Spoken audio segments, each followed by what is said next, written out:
Tendo distantes, daremos início à solenidade de criação do Sinditamaraty, Sindicato Nacional dos Servidores do Ministério das Relações Exteriores.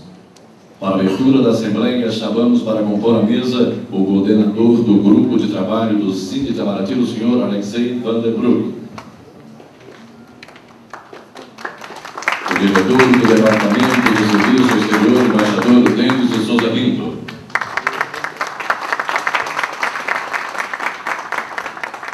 O senador da República, Cristóvão Buarque. A senhora Alessandra Cabegatunes, membro do Grupo de Trabalho do Sinditamaraty e presidente da Associação Nacional dos Oficiais da Chancelaria SOC. O senhor Joselma Abreu Pereira, membro do Grupo de Trabalho do Sinditamaraty e presidente do Conselho Nacional de Assistentes da Chancelaria CONAC. Antônio Carlos Gomes de Oliveira, membro do Plano Geral de Cargos do Poder Executivo e Plano de Cargos e Carreiras e Salários. O senhor Juliano Costa Couto, advogado e conselheiro da OAB, Ordem dos Advogados do Brasil. E o senhor Orlando Augusto Cavalcante Júnior, advogado e doutor em Direito.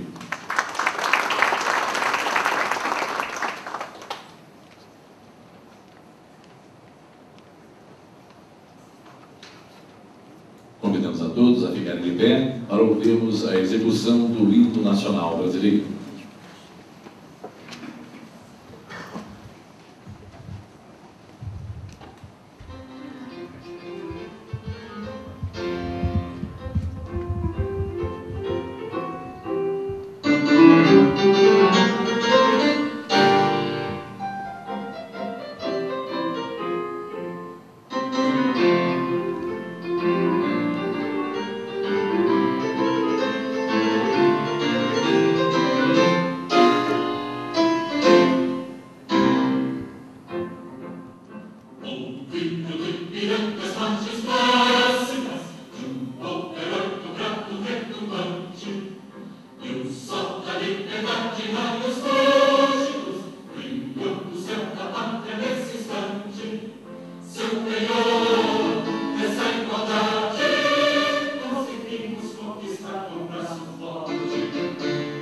Say